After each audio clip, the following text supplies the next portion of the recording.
Hello दोस्तों, कैसे हो आप सब। हमारे YouTube channel math with Umesh में आप सभी का हार्दिक स्वागत है। सबसे पहले अगर वीडियो को सब्सक्राइब नहीं किया तो सब्सक्राइब कर लीजिएगा, वीडियो को लास्ट तक देखिएगा और अच्छे लगे तो शेयर कीजिएगा अपने यार मित्रों दोस्तों में। जो भी आपके नॉलेज में पढ़ने लिखने वाले हैं, उनको स्टडी करने वाले हैं, उनको शेयर कीजिएगा।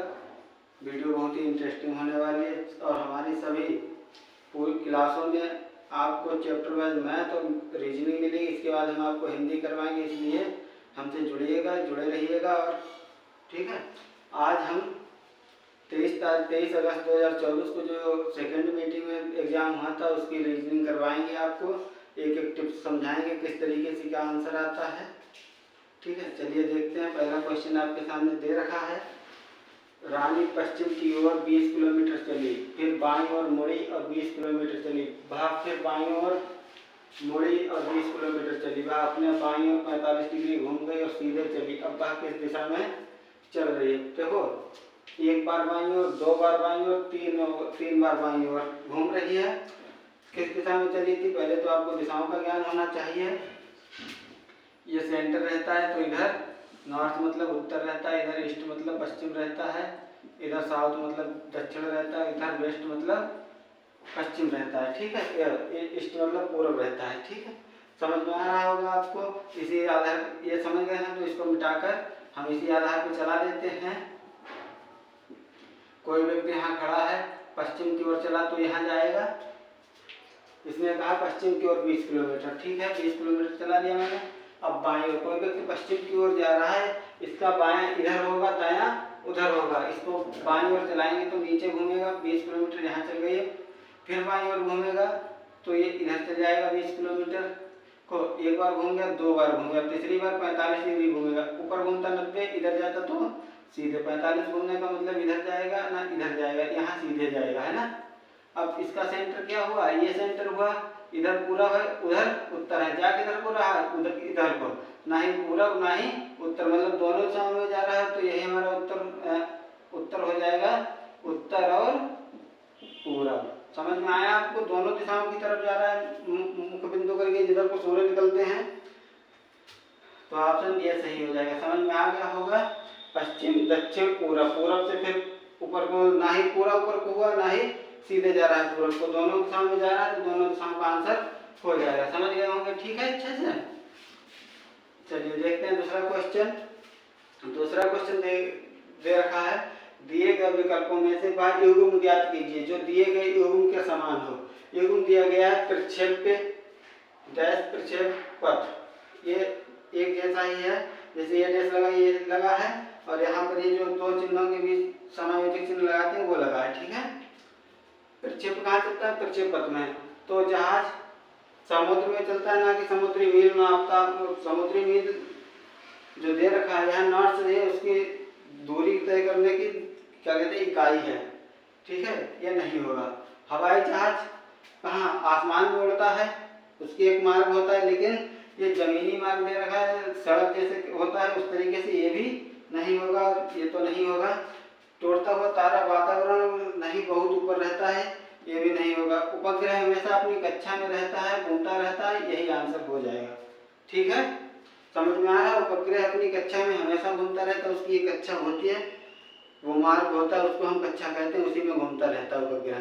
यही हमारा आंसर हो जाएगा। ठीक है, दो क्वेश्चन हो गए। चलिए आगे क्वेश्चन देखते हैं। ये है आपके अगले क्वेश्चन।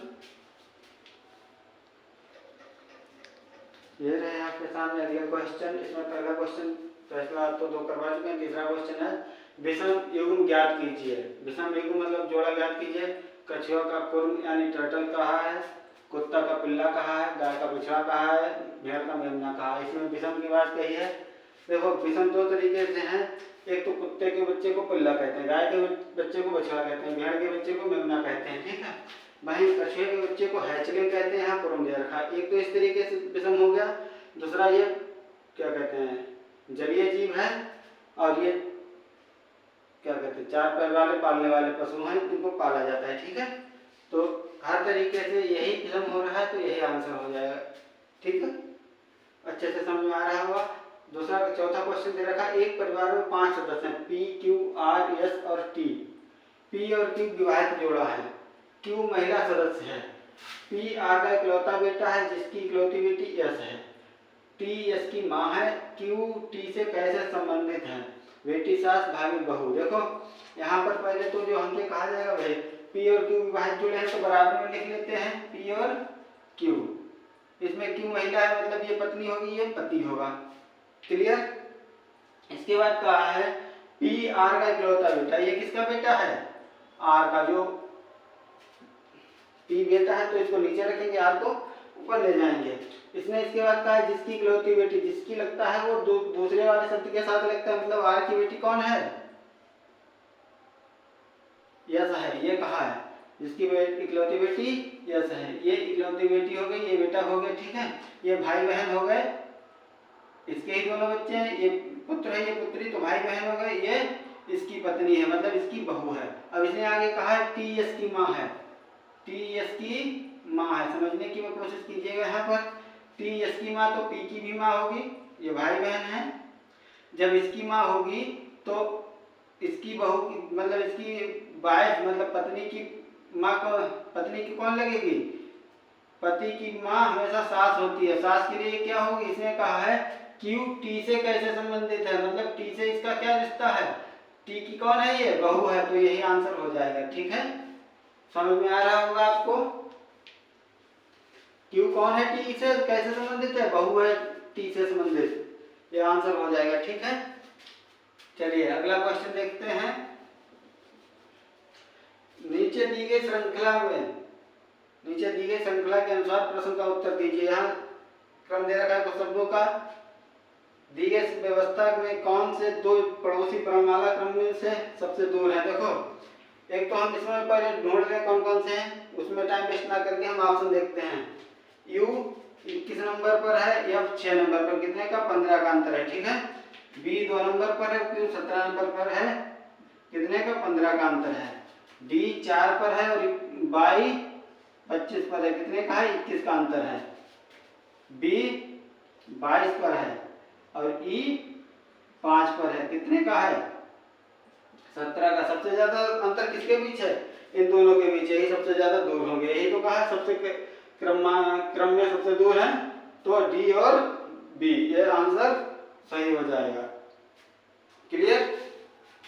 ये पड़ोसी दे रखे डी और बाई, ये दो पड़ोसी हैं जो सबसे वर्णमाला में सबसे दूर है। ठीक है, समझ में आया हो, वीडियो को शेयर करते रहिएगा। चलिए ये रहे आपके सामने आगे अगले क्वेश्चन, ये रहे आपके सामने नए क्वेश्चन। अगले 5 तक हो चुके थे। 6वां क्वेश्चन है निम्नलिखित में से कौन सी संख्या शेष से भिन्न है। 5 संख्याएं दे रखी 13, 17, 23, 27, 29, इनमें सबसे भिन्न पूछी है। 13 भाज्य, 17 भाज्य, 23 भाज्य और 29 भाज्य, 27, मतलब यही सबसे अलग है जो भाज्य, यही आंसर हो जाएगा। ठीक है, अगला क्वेश्चन दे रखा है श्रृंखला 15, 36, 63, 96 में अगली संख्या ज्ञात कीजिए। अगली संख्या 135 होगी, कैसे होगी ये देखते हैं।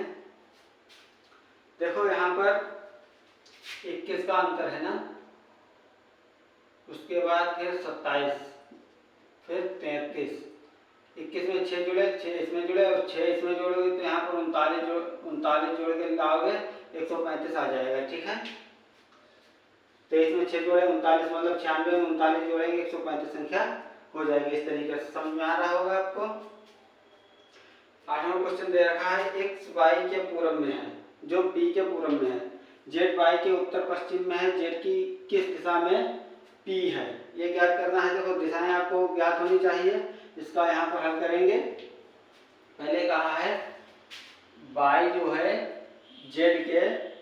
y है x के पूरब में, ये पूरब इधर रहता है और ये खुद p के पूरब में है, तो p यहाँ हो जाएगा। समझ रहे हो,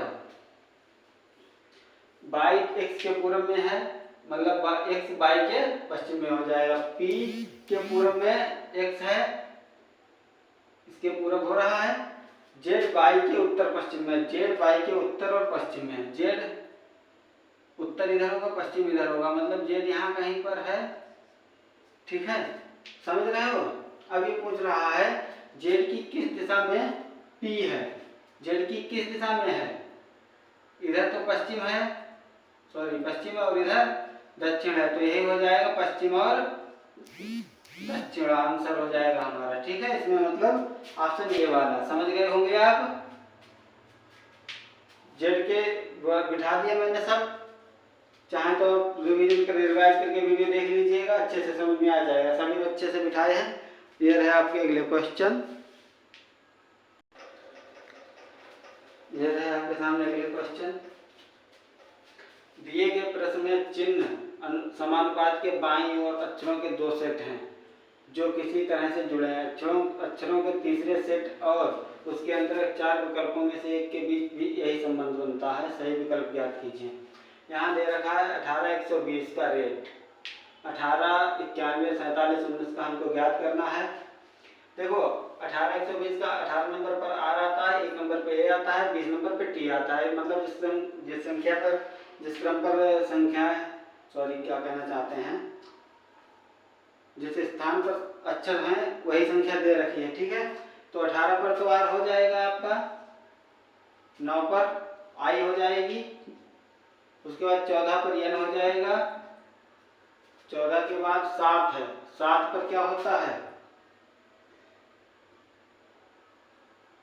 जी, और 9 19 पर यस, क्या बनेगा रिंगस, जो हमारा ऑप्शन बी सही। समझ में आया आपको। 18 आर, 9 आई, 14 पर एन, 7 पर जी, 19 पर यस। क्लियर। इसके बाद अलावा कोई नहीं मिलेगा। अगला क्वेश्चन दे रखा है आपके सामने। श्रृंखला में लुप्त संख्या ज्ञात कीजिए। 20 35 60 105 190, अगली संख्या होगी 355। ठीक है, कैसे होगी ये ऑप्शन सही होगा। देखो कैसे होगी। 20 35 15 जुड़े हैं, 35 के बाद 60 25 जुड़े हैं, यहाँ देखो 10 जुड़े हैं। ठीक है, 60 के बाद 105 45 जुड़े हैं, यहाँ देखो ये 20 जुड़े हैं। 45 के बाद 190, यहाँ देखो 85 जुड़े हैं, है ना, यहाँ देखो 40 जुड़े हैं। 10 20 40, अब इसका दूना 80, इसमें 80 जोड़ के यहाँ पर 85 में 80 जोड़ोगे कितना हो जाएगा 165। 190 में 165 जोड़ेगा तो 355 आएगा। ठीक है, डबल क्रम अनुसार चल रहा है। एक बार जो चल बन रहा है 15 25 45 85 165, यहाँ 10 20 40 80, इस तरीके से दुगना होगा, चलता रहेगा। ठीक है, आज के लिए इतने ही क्वेश्चन करवाएंगे, कुछ तबीयत ठीक नहीं है। मिलते हैं, बाकी क्वेश्चन अगली क्लास में करवा देते हैं। उम्मीद आशा करते हैं आपको ये सारे क्वेश्चन अच्छे से समझ में आ गए होंगे। वीडियो को ज़्यादा से ज़्यादा शेयर कीजिएगा।